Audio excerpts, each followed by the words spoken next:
wapi chukoko lwa joka kalwe podo sisi panini kech apotuo palata parani kiere adolokina mere kini keche nwa surokin achieda ayari Joseph Notu nese chama lo temo kungur lo abuko Mike Engarenok lu Idinin Ican lwe toroto kesi teni lolo buijanga kino so de jawtina munari choti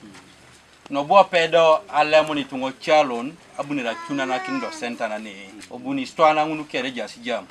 ichetunga video halls o mosques jeda lo isiriamun ilela bitunga ngina kere ido iwanja ijanga kini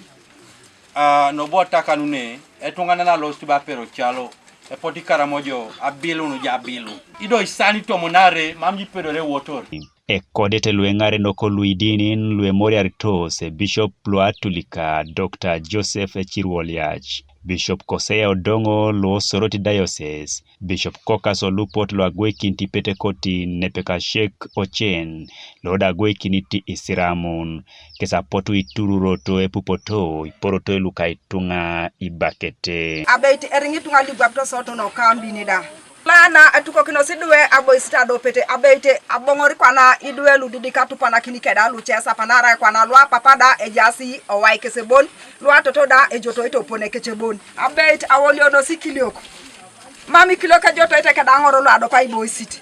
na kinti so iso Engarenok atokisho aito monoki na kironwe kamanara kedi kalia angoro amene sa jienu ne be ikoni bo kwana ipuri la bera yi ra kwana bera jore keda ipuri la kirte boni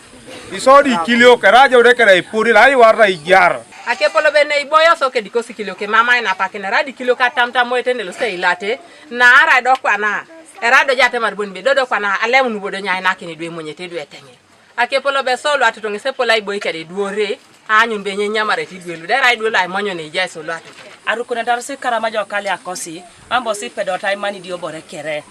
akese polo ibuma kina sadopa iboyi sit na eraijeo aikiari koni gwena ilwata iteto ni koni koko anyona apona tarikara moja ubwasho mantotolu isoda berene peni mwalimu ndale shena kineteso opotu kesi da klepe kokulia katokierata ojala isido soda bonane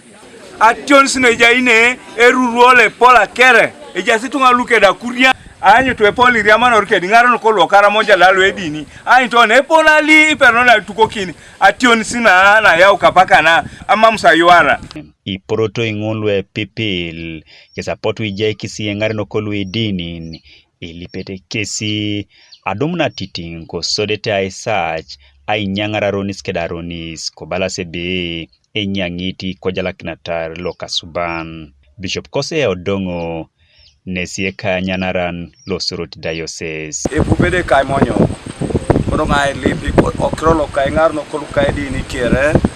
esi achamu nebe mamede ke ijalione uno na lipi apugan kadio na giora ngarakin inyiko na tionisna adaun bore boni kota lip mamita cha kinaronis kedaronis so kota lip ya sadom na titing wido ikisone adautata kanu onye lipete be ngara kede koni tishone aibuo keda yes karaida ejeja utenelo sebonge kwap Bishop Chirulo atulikane sabale be asili kesa salte Soroti ido anyunto samerikini kechichan ko joto ito camps kalailo ko kapele biong na kota lo sene ja yala maboni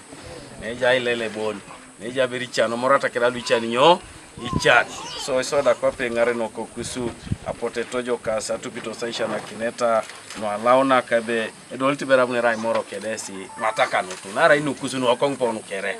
nare rawo ni kera kwa na nyoini adiopet ido bijana kini so mamere jana ntungalu etu akitoza jana ntungalu rokikota yi ero ke jarete konye atete ngarenda be mamuno era sala kinete duchika rukere